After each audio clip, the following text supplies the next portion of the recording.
Well, what a great honor this is to be here. I always describe Peter Drucker, he forgot more than most of us ever knew about management and leadership. You know, my mother used to say, why don't you write a book by yourself? And I've only written 2 books by myself, one on golf. So many people helped my golf game, I didn't know who to write it with. And a book on my spiritual journey. But Peter wrote 35 books by himself. And so I ran out of material pretty early. So it's just such an honor because he's such a guru in our field and a great human being. So to be part of this centennial and to spend some time with Warren Bennis and Charles Handy tomorrow, what a thrill. I just, be happy to, carry the water bucket for those guys. So I really enjoy being here. Let me just share with you what I'm spending most of my time now is trying to help people lead at a higher level.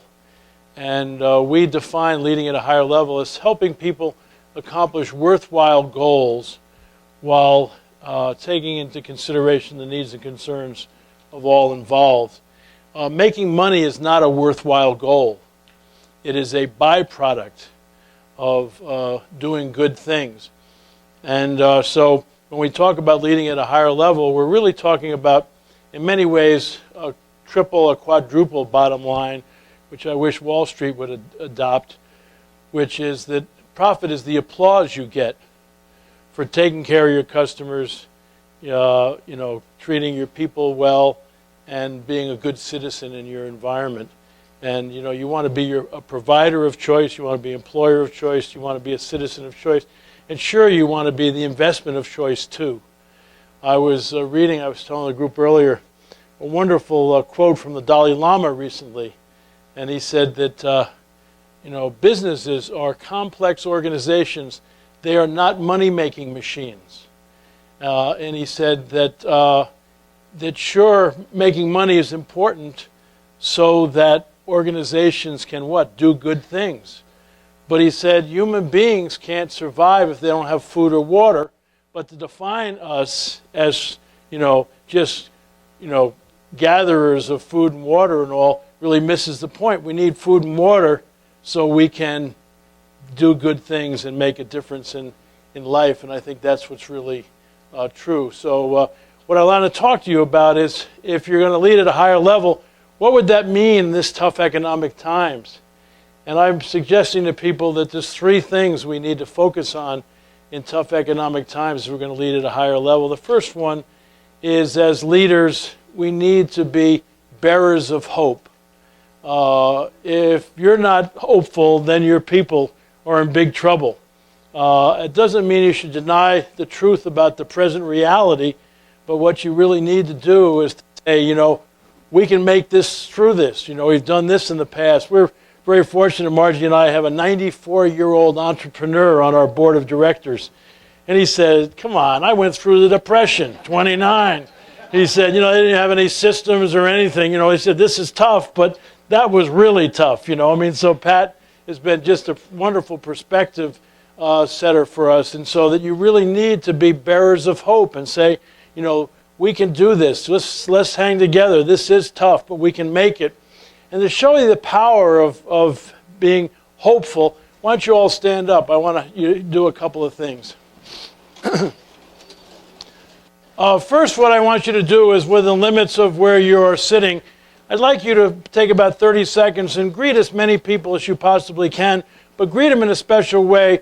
Greet them as if they're unimportant and you're looking for somebody much more important to talk to. So if you could... Yeah. Okay.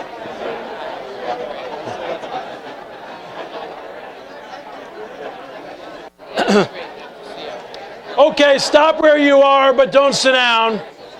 Stop where you are, but don't sit down. What I'd like you to do now is for another 30 seconds, greet as many people as possible. At this time, greet them as if they're a long-lost friend and you are really glad to see them.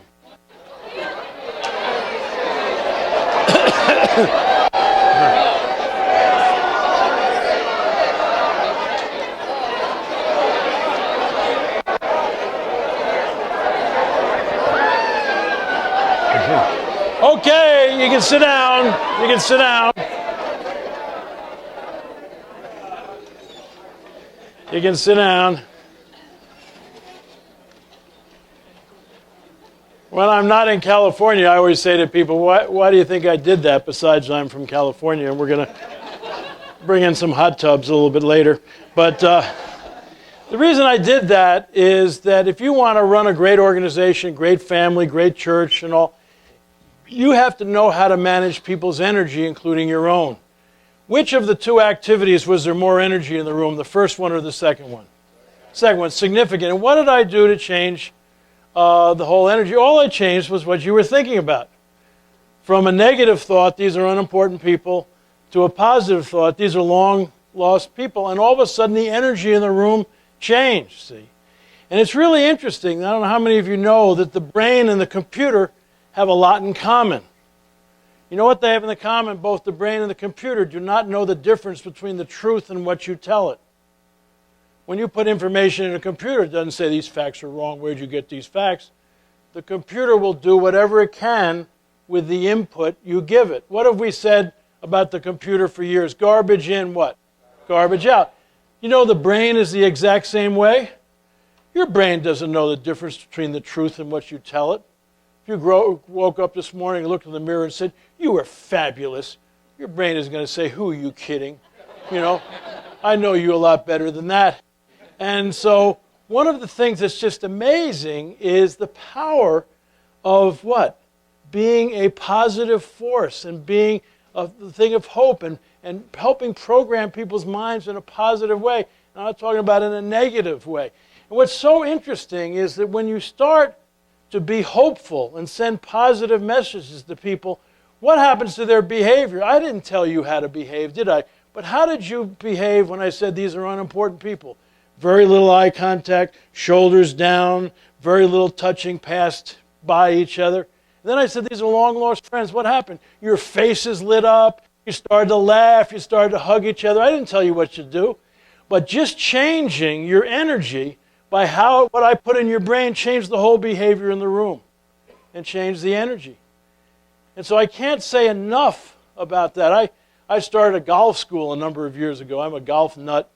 And it was so funny. You know, I'm not a teacher of golf, but I worked on the mental part of golf, which is such an amazing game because golf is so much like life because you get good breaks you don't deserve. You get bad breaks you don't deserve. You get good breaks you do deserve. You get bad breaks you do deserve. Sometimes you're playing better than you should and you got to deal with success. Sometimes you're playing worse and you got to deal with failure. All in 4.5 hours. And that stupid ball's just sitting there and nobody else can deal with it but you. So it's really kind of fascinating. But we would have people come to our golf school and say, oh, I'm terrible out of sand traps. And we'd say, you can't hit out of the sand, can you? They said, how do you know? You said you couldn't. You know, I mean, how are you going to do more than you think? And so we used to say to them when they got in the sand, I love the sand. I'm one of the greatest sand players in the West Coast.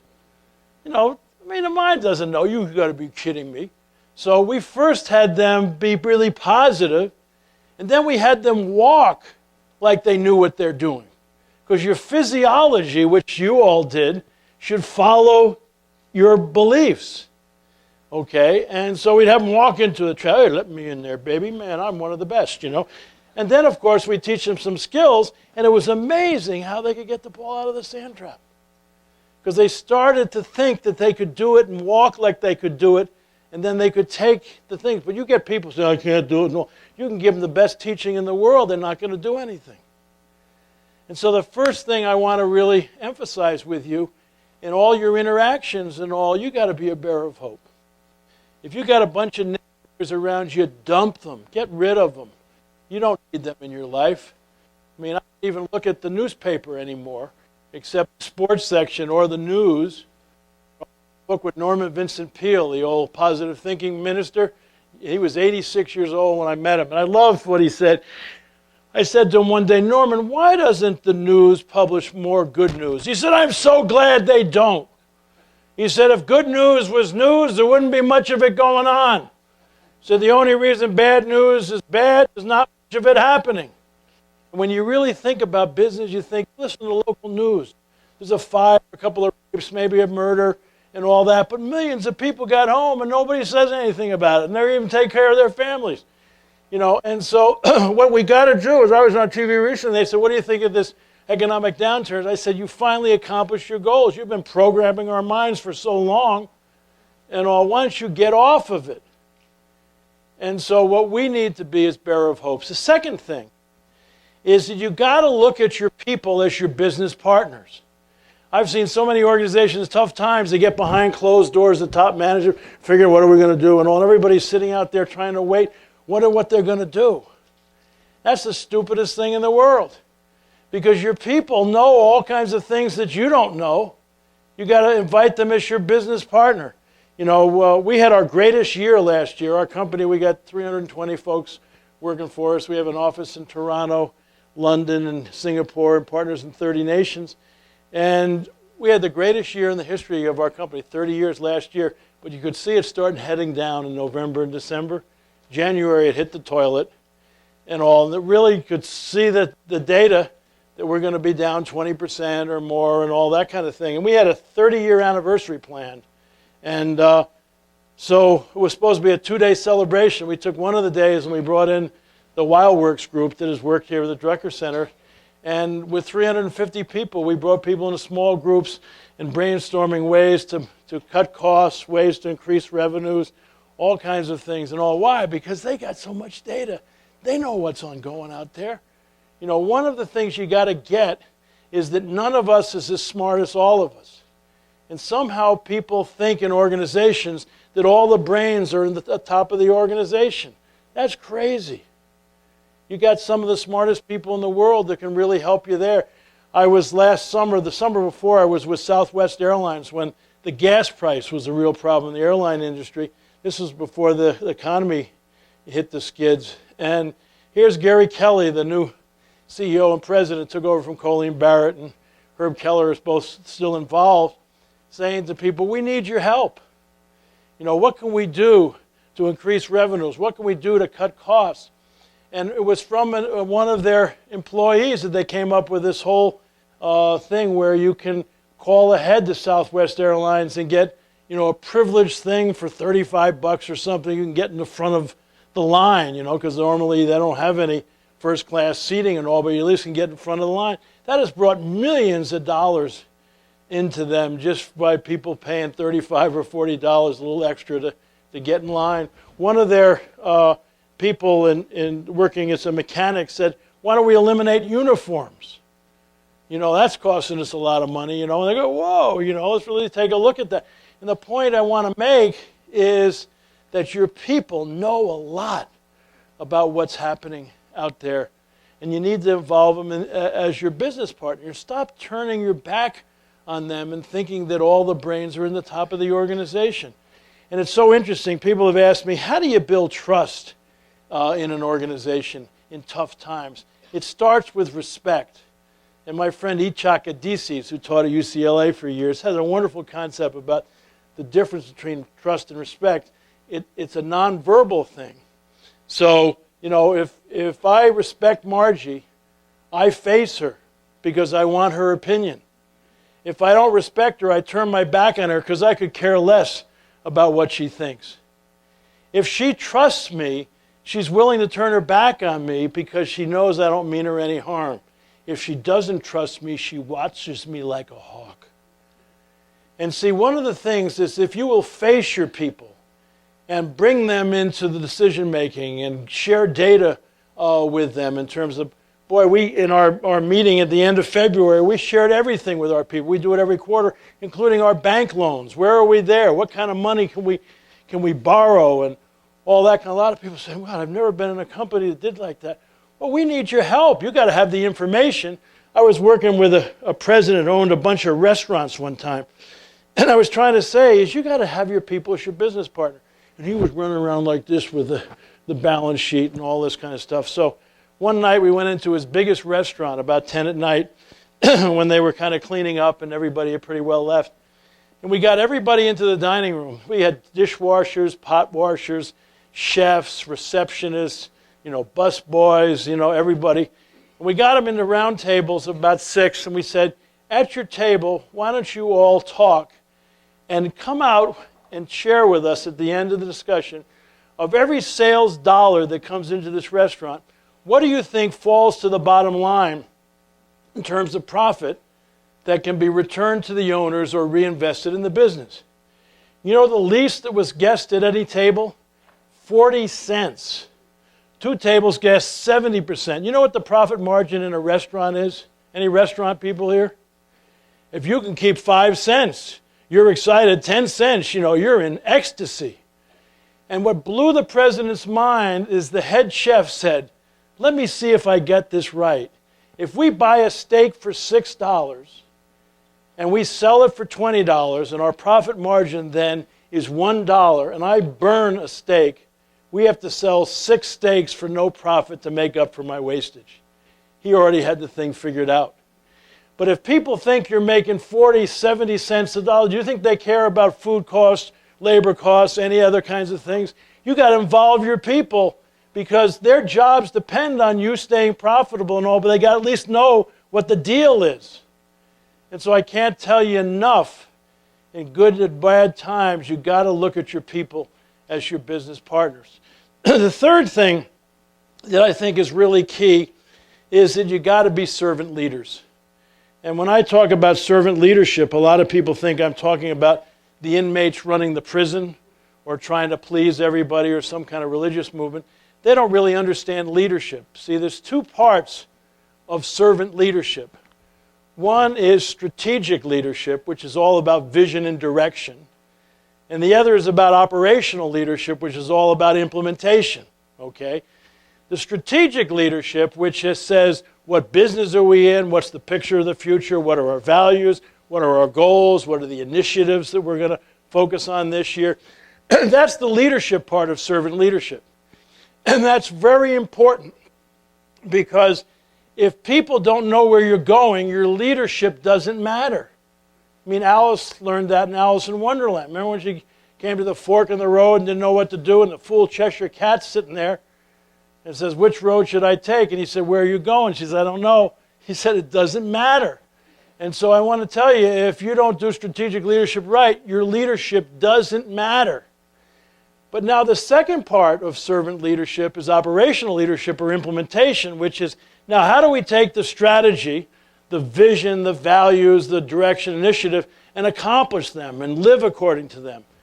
And now what you got to do is that the strategic part, the leadership part of servant leadership, that's the responsibility of the traditional hierarchy. It doesn't mean that you don't involve other people, but people look to the hierarchy for direction and vision and where are we going and all these kinds of things.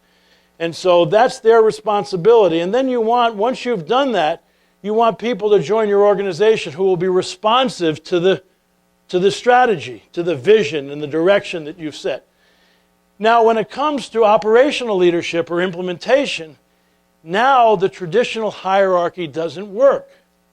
What you have to do is philosophically turn it upside down so that now the leaders at the top who set the vision and direction and the strategy and all, they're at the bottom as head cheerleaders, supporters, encouragers.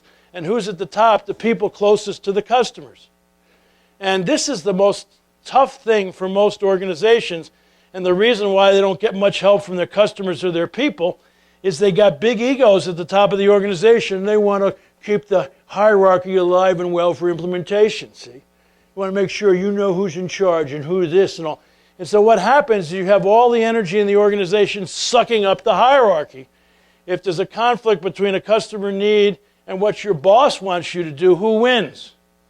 The boss. You're no idiot because they're evaluating you, so you better suck up the hierarchy. And what happens is that the customers now are left there in the middle of a duck pond. Wayne Dyer, the great personal growth guy, years ago said there's 2 kinds of people in life. There are ducks and there are eagles. And what do ducks do? They go quack, quack, quack, quack, quack, quack, quack. And what do the eagles do? They soar above the crowd.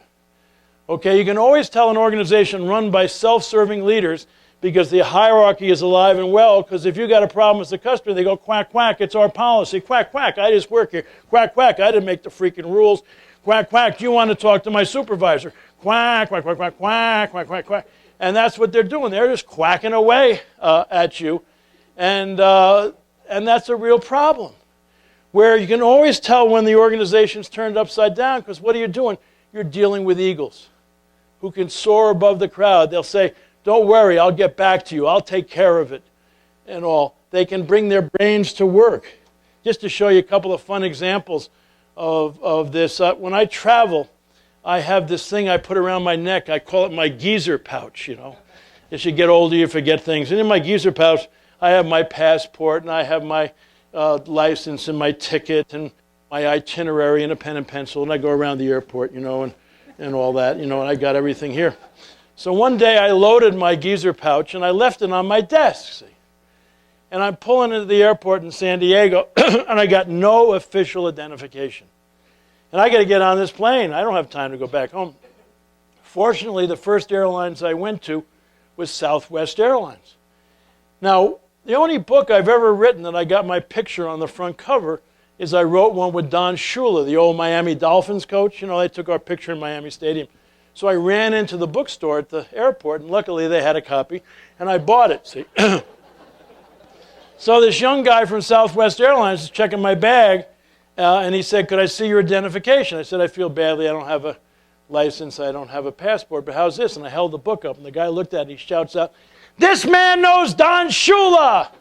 He said, put him in first class. I mean, they don't have first class, but they're high-fiving me out in the street. You know, hey, man, the guy knows Shula, you know, and all this kind of thing, you know. And there's an older guy there, and he says, I know the security guard's upstairs. I think I can get you through there, which he did. Now, why is that so? Because that's the way Colleen Barrett, you know, Herb Kelleher, and now Gary Kelly have set the organization up. They what? They give power to the frontline people. Have you ever been in Southwest Airlines? They're having fun. Why? Because one of their values is a fun-loving attitude. And if a patient complains about that, like somebody wrote, you know, Colleen a while back and said, you know, I'm offended by the humor and the kidding that goes on around talking about safety rules on your plane. And normal airlines would write back and say, I so appreciate your note, and I'll talk to our frontline people, and here's a couple of, you know, coupons to fly and all. You know, Colleen wrote back and said, goodbye, you know, you know, I guess you're not going to be flying with us anymore, you know, because that's their culture, and they put the power there, and they want to have fun there, and so that's what you can expect there, because they can make those kind of decisions on there. The next airline I had to go to was one of the ones that's always in financial trouble, talking about Chapter 11 and all. And I showed my book. This is before they could overnight my license to me. And man, the duck doo-doo started to fly. I mean, oh, quack, you better go to the ticket counter. I went, quack, you know, you better talk to my supervisor. We call the supervisory duck the head mallard, you know, because they just quack at a higher level. Have you ever had some of them? And I tell you, within about 10 minutes, I'm talking to a guy in a suit and a tie. And I said, could you get a life? You know, I mean, you really think I superimposed my picture on this book to get by you? I mean, I got to go by security to see if I got any weapons. You're just trying to check if I'm the same guy, you know. And man, he was angry. You know, he was a bureaucrat. So I said, man, I better change my strategy. So I sucked up. I went, oh my God, it's such a difficult job you have making these kind of decisions, you know. And so he finally let me through, you know. But if I hadn't changed my style, I'm dead, you know. And but that's what you see, you know. And when you set up servant leadership, then what? People are empowered. People can do things. Now I'm going to give you one last example. I'm going to give you a government example, because most people think, oh man, if you can put it off in the government. Well, the worst situation I've ever had with the government over the years, I don't know about you, is going to the Department of Motor Vehicles. Have you ever experienced that? I always thought they hired human beings that hated other people. And, you know, they just beat you up in a really systematic way. And we live near Mexico, and the way they treat our good Mexican-American friends is just really amazing. Now, of course, you all know in California, we don't have to go there all the time. I don't know, what is it, every 10, 12 years you might have to take your written test. So, man, I kept away from there like the plague. But I have problems forgetting things, but I lost my license, see. And I'm going on a big trip to Europe in 2 weeks, so I thought I better have a license to back up my passport, because you never know what'll happen. And so I said to my secretary at that time, Dana, and I said, could you schedule at least 3 hours next week at the Department of Motor Vehicles? Because that's about how long it takes them to beat you up. And so I went over there, and I walked in the front door, and I knew something had happened. Because this woman charged me, and she said, welcome to the Department of Motor Vehicles. Do you speak English or Spanish? I said English. She said, right over there. The guy behind the desk said, welcome to the Department of Motor Vehicles. How may I help you? It took me 9 minutes to renew my license, including taking my picture. So I said to this woman taking my picture, what are you all smoking here? This isn't the department I used to know and love. And she said, haven't you met the new director? It's always a leader. It's always a leader. It's always a leader. And I said, where is this new director? And they had these, kind of shelves or not, whatever, counters in the front, and then counters going down the side. They welcomed you here. You took your pictures down here. Out behind the counters, no privacy and all, is the desk. She said, there's the new director. No private office, no nothing. So I went out to meet this guy. And I said, what's your job as the director of the Department of Motor Vehicles? Write this down or put it on your forehead. It's a wonderful definition of a manager. He said, my job is to reorganize the department on a moment-to-moment basis depending on citizen need. You know what he had done? He had cross-trained everybody in everybody's job, so everybody could take pictures, everybody could run the front desk, including secretaries and bookkeepers in the back of the house, who, if there was a run-on by citizens, he said, that's not mission critical, get out here, the citizens out here. Nobody could go to lunch between 11:30 and 2. Why? That's when the citizens are free, see? And so this guy is really amazing. Now, just to show you how amazing it is, shortly after this, my secretary turned 50, and she decided that she was going to get one of those mopeds or one of those scooter deals, and she's going to bop around Southern California, see? So she gets this beauty, and she never even thought about a license. She thought car license, moped, No, you got to get a license. So she goes over to the Department of Motor Vehicles, and she gives her name to this woman behind the counter. And she said, and she looks at it, and Dana had never had a ticket in her life. Not one mark on her whole license. And this woman says, that's incredible, your record. And she said, I'm looking at it, though. In 3 months, you're supposed to come back to take your written driver's license again.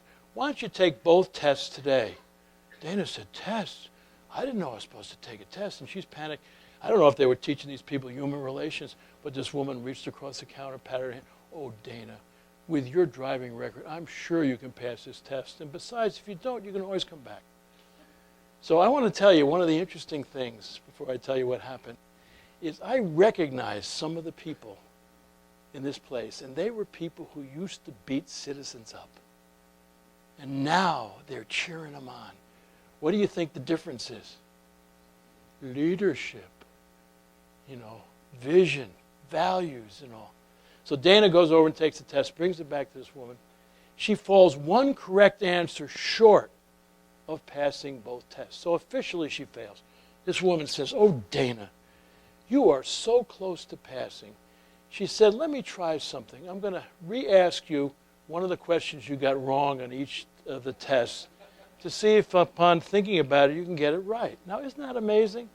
But what's really amazing, there's only 2 answers to each question. She said, Dana, you chose B on this question. What do you think would be the right answer? A, you pass, And so I was telling this story one time, and at the break, a bureaucrat came up. And you can always spot the bureaucrats. They have really tight underwear on, and they walk a little bit like this, And this guy came, he says, why are you telling that story? That woman was breaking the law. Your secretary failed, And so I went back to see my new friend. And I told him the story. And he said, Ken, let me tell you one other thing. When push comes to shove around decision making, I want my people to use their judgment before rules, regulations, or laws. He said, the judgment of my person was, your secretary had a perfect driving record. And she didn't feel that was fair to that kind of citizen for one missed thing to bring him back. He said, I guarantee if your secretary missed 3, 4, 5 questions, she wouldn't have given him the same. But in her judgment, that was the right thing to do. And he said, I would defend her decision with my job. Would you like to work for a guy like that? You see the whole concept? And when you get your people passionate, we did a study of this. What's the relationship between strategic leadership, operational leadership, employee passion, and customer loyalty and organizational success? You know where the biggest impact on organizational success comes from? Operational leadership. From turning the...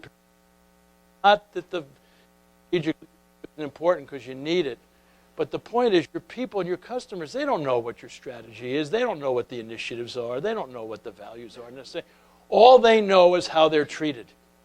And if your people are treated by an organization that turns the pyramid upside down and drives leadership throughout the organization, empowers people, they get passionate about their work. They get excited about serving customers. And that's what the change in these people at the Department of Motor Vehicles was. It was just incredible to see. And when they do that, what do? They go out of their way to take care of customers.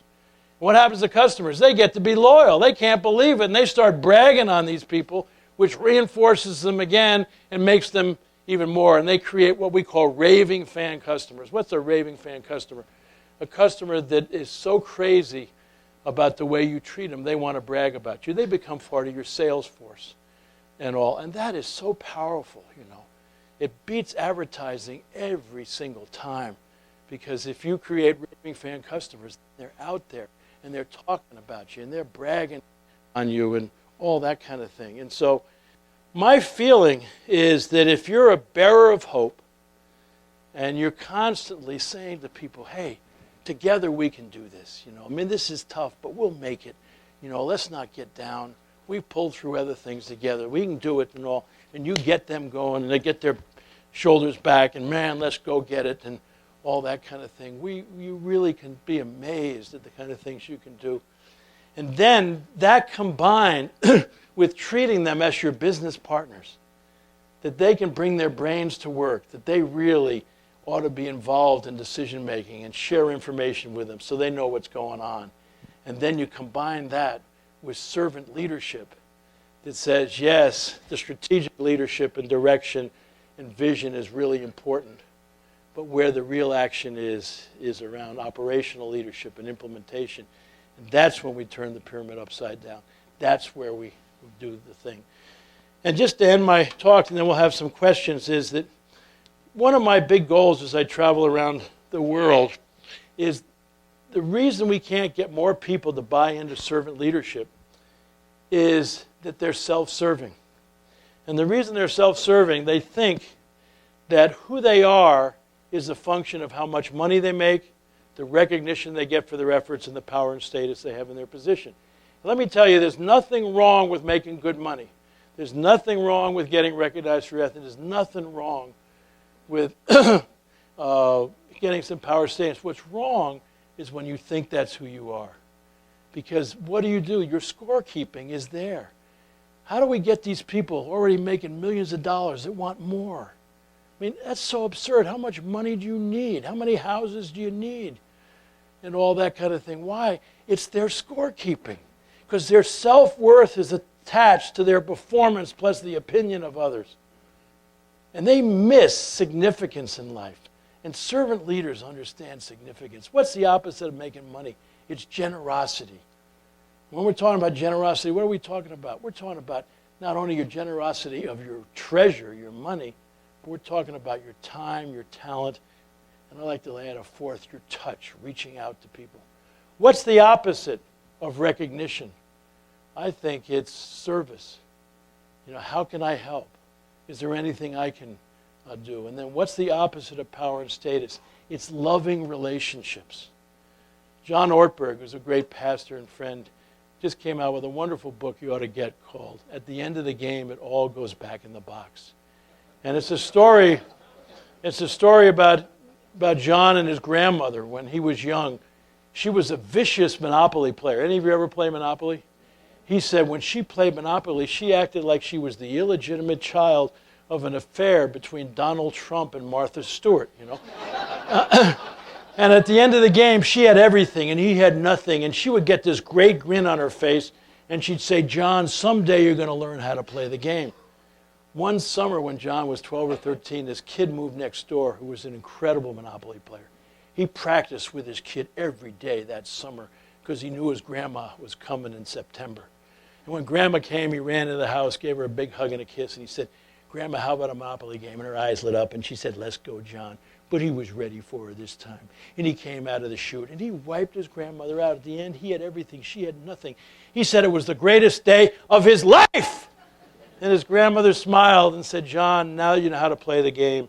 Let me teach you a lesson about life. It all goes back in the box. He said, what? Everything you bought, everything you accumulate, all goes back in the box.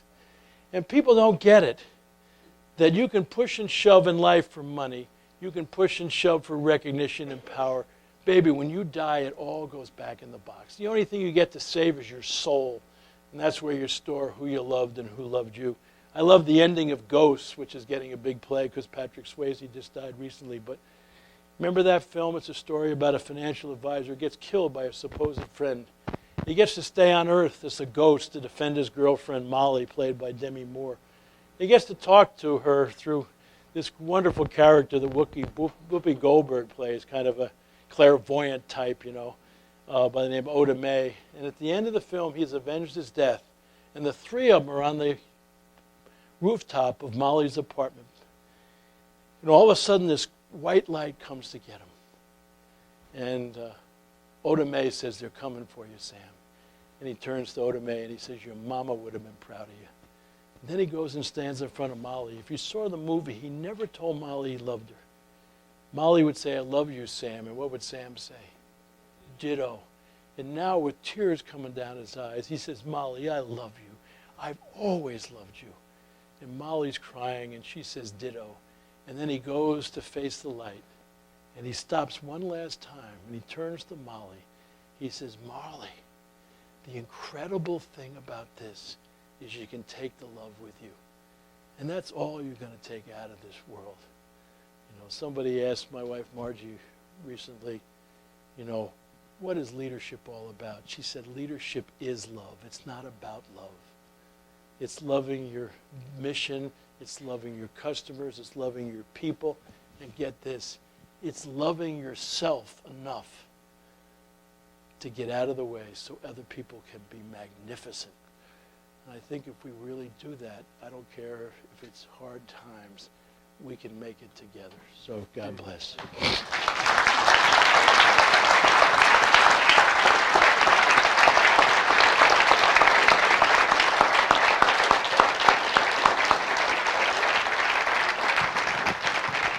Well, I think we can all now understand why Ken has sold 18 million books. We need a little bit more love in this world. You persuaded me of everything, Ken, except why there's not more love to go around. Why aren't more people inspired by the manager at the Registry of Motor Vehicles or Southwest Airlines? Why is Southwest the exception? Why is it so extraordinary that your secretary was treated like a human being and encouraged to succeed?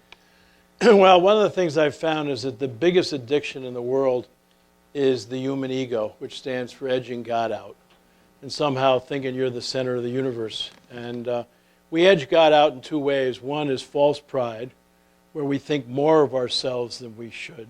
We come from a more than philosophy, and we're pushing and shoving for credit. And the other is fear or self-doubt, when you think less of yourself.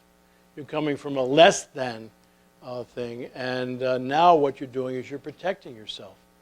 And the minute you come from a more than or a less than, you're always what? Judging, you're always separating, you know, you're always distorting things. And we've started a, 12-step Egos Anonymous program because all of the great addictions are a result of fear and self-doubt, that they need something external to make me feel important. And a lot of people don't deal with the false pride and the stuff that we've seen in some of these leaders, you know. I mean, I talked to people from the big car companies, and they said those leaders wouldn't even thought that they should maybe not fly a private plane to Washington to ask for billions of dollars. I mean, they just wouldn't even have thought about it. Now, duh, why were they in trouble? You know, and so I think that's the biggest thing. And what we need to do is to recognize that our ego does get to us. You'd love these meetings, you know. We have people stand up behind a. Yeah, my name's Ira. Yeah, and you know, first they can volunteer because you know you can't force somebody to be in an AA meeting. And we say if your ego's never gotten in your way, and either false pride where you felt badly because somebody forgot what you did, or you have self-doubt, you're afraid to give feedback because what'll happen to you, you can leave. Nobody's left, and then we stand up and I see, hi Ira. What would we say? Hi, Ira. Then you have to say, I'm an egomaniac, and share the last time his ego got in the way. And it's a really powerful thing, because that's the thing that just kills us, is we somehow put ourselves in the center of the universe. The anecdote for false pride is humility, you know, and Jim Collins talked about in Good to Great. You know, people with humility don't think less of themselves; they just think about themselves less. And the false pride, I mean, the anecdote for self-doubt and fear is unconditional love. How many of you have kids? How many of you love your kids? How many of you only love your kids if they're successful, if they are good athletes or good students, you know? No, you love your kids unconditionally. What if you accepted that unconditional love for yourself? What if you realized God didn't make any junk and you could not perform well enough or be thought well enough to get any more love? You got all the love there are. You'd maybe look at the world a little differently rather than keeping score on your performance plus the opinion of others. Who'd like to ask the next question, please? Or comment? Yep. Great. Yeah, I think we can probably hear you. Southwest seems to get it again on their latest ad when it talks about their bags. Yeah. And they're crying, my bags, they're gone. Again, the servant attitude. That's right. Yeah, it's just amazing. And you look at the companies that just kill the competition, they all get it. Like Chick-fil-A, you know, every time you see anything in the fast food industry, they're number one. They got less than 2% turnover and 1,400 restaurant managers, you know, from 1,400 restaurants. Their hourly, you know, turnover is 75 to 100% less than anybody in the industry, you know. First time I spoke to all the managers of Chick-fil-A, the president stood up and said to all these people, if you're going to err with our people, please err on the side of mercy. And I said, do you all realize the company you work for? You know, the next time I spoke, I had to follow Michael W. Smith in the Chick-fil-A choir, you know. And you know, you look at that. You look at Synovus, you know, chosen the #1 company. Fortune finally said, stop applying for the best company to work for, because they created an all-star list completely based on servant leadership. It's just Ritz-Carlton, based on servant leadership.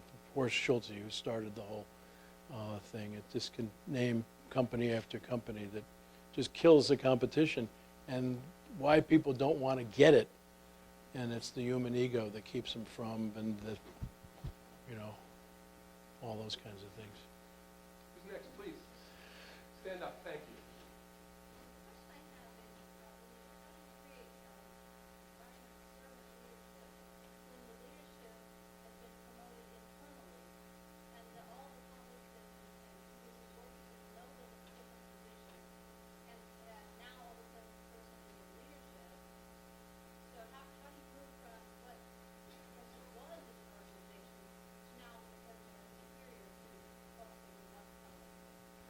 Well, I wrote a book called The 1 Minute Apology. And so you might start off by saying, you know, I couldn't sleep the other night, you know, because I suddenly got this position. And I was just thinking about, you know, what I could do differently that could make a difference. And I want to apologize for anybody that I might have, you know, led in a different way. But this is where we're going. And people ask me, how do you turn a self-serving leader into a servant leader? There's only 3 ways I know. One is a near-death experience. That's very helpful.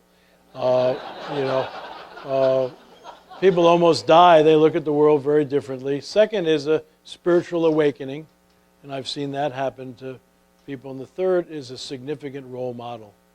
And so you just look at, it's maybe getting up to that position. All of a sudden they get a chance to interact with some people and start to look at best practices and start to realize maybe there's a better way to do this and all. But so often leaders don't want to act like they're vulnerable, like they maybe made mistakes in the past and all.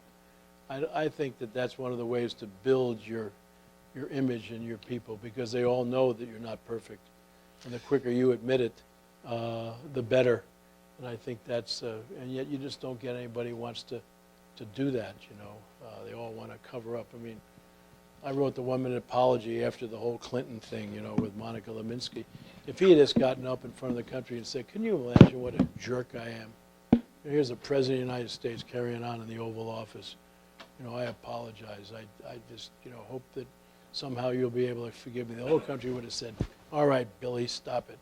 And we would have gone on, we could have run the country rather than sitting around there trying to prove something, Good apology is probably one of the best things you can learn. Mr. Blanchard, your 3 routes to teaching how to be a servant leader suggests to me to be a little cantankerous at this point. There's not very much of a role for business schools, for B schools. That's not a part of the curriculum, I don't think. So how do you see the role of business schools, management schools? I tell you that I was including them, and I appreciate you bringing that up in the role model.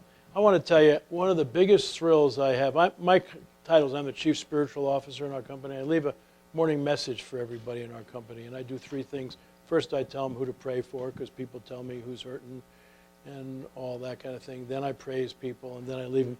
And one of the most powerful things, when all those Harvard MBAs signed that code of ethics, and I wanted to say, wow, now we're starting to cook, And I think that if business schools really started to teach servant leadership as the only way to lead, and it's not soft management, it's the only way to do it, and they don't have to go with the faith-based stuff. You can go with Greenleaf stuff or other people. I think we can really make a difference, and I'm really optimistic. We're involved in 2 master's degree programs, one at the University of San Diego, and it's a Master of Science in Executive Leadership, and then at Grand Canyon University we have an Executive MBA. And what we do is we intersperse the program with the basic business acronyms that you normally get in an MBA program. But we start off with self-leadership. The first thing is for people to look at themselves. What's my mission in life? What are my values? What's my leadership point of view and all. I think a lot of people have never taken a good look at themselves. Then we move to one-on-one leadership, which is now about building trust. And once you can lead another individual, then you can go to team leadership, and we move to that. And that's about building a community. None of us is as smart as all of us. And then we end with organizational leadership, which is, how do you run an organization, which is a bunch of departments and teams and all, with both results and people. And we intersperse that throughout the program. And it's a really powerful kind of thing. And I think a lot of people are saying we come away from this differently. And I think it's because, we're modeling different kinds of things. And I think that's what we need to look at our curriculum. I'm so pleased. A decade ago, you couldn't have found an ethics course probably in most business schools. And boy, they're there now, and they're really powerful. And I think we could really take a look. I think we've been spending too much time training business consultants and financial analysts, and I have nothing against those fields. But we need some leaders. Well, it's a real joy to be with you, and hope some of the thoughts I share might be helpful. Let me just end with one story. I became a big fan of the Special Olympics over the years, and one of my favorite stories, they even made an ad over it, in Spokane, Washington, a number of years ago. In the 100-yard dash, they had 9 contestants in the male 100-yard dash, and they were all down the starting blocks with like the regular Olympics, and the guy with a gun, bang, it goes off. And these 9 young people just race out of there as fast as they can, given their handicap or disability. And about a third of the way down the track, one of the kids tripped and fell.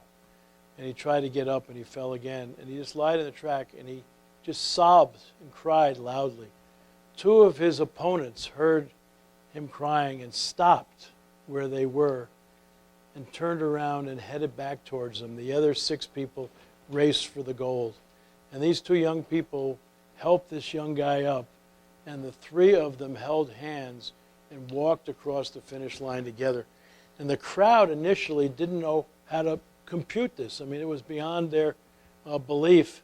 And then when they finally got it, they stood up and they gave him a 10-minute standing ovation. And let me just say that you can make the world a better place. People say, do you want to make the world a better place? Yeah.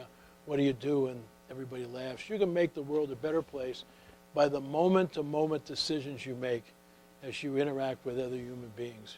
You know, if somebody yells at you in the morning as you leave the house, you can either yell back or go back and give them a hug and tell them, hope your day is better. Somebody cuts you off, you can, you know, give them the finger or send them a prayer.